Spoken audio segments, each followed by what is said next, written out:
So mga mi, today, inom lang ako ng maintenance ko. Pero, share ko na rin sa inyo, ito yung aking medicine organizer. So, ito ay merong day at saka night. And Monday to Sunday na rin siya. So, para maiwasan ko nga makalimutan yung mga maintenance ko. So mga mi, sa mga hindi nakakaalam, papaalam ko lang sa inyo dahil gusto ko i-share. Joke lang. So, meron akong hyperthyroidism and meron din akong adenomyosis. Yung aking hyperthyroidism, mga mima ko, ay side effect siya nung iniinom kong gamot sa aking adenomyosis. O, diba? Ang gulo ng buhay ko. So, ngayon, naubos naman yung antidepressant ko. So, tatlo to. Meron akong vitamins, meron akong para sa hyperthyroidism ko, and meron ako para sa adenomyosis ko. So, tatlo yan.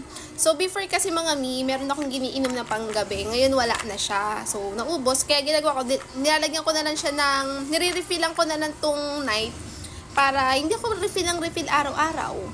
So, mga mima ko, ito yung tinitake kong maintenance para sa aking adenomyosis. So, sobrang liit lang niya, pero yung presyo nito, grabe ang OA. So, sa isang box nito ay 2,424, 28 pieces lang yon. So, good for 28 days lang siya. So, sobrang mahal talaga. Buti na lang meron akong PWD ID, kaya kahit papano nagkakaroon ako ng discount. So, malaking tipid din sa akin. Alam ko, hawal hang. So, yung advice ng aking OB-GYN, inumin ko siya after ng meal ko.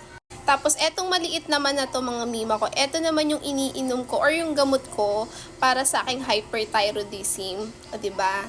Ang bongga ng life ko, mima ko.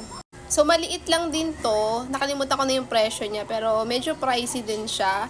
And thank God at meron talaga akong PWD ID, kaya nagkakaroon ako ng discount. Buti na lang mga mima ko, maliliit talaga siya. Kasi, sakit din sa lamunan. Eto naman mga mima ko, itong kelaki-laki na to. Ito naman yung aking vitamins. Kailangan ko kasi mag-vitamins para nga sa aking adenomyosis. Diba? Ngayon, naubos yung antidepressant ko. Kaya, hindi pa ako nakakainom. Yari ako sa, psychiatrist ko.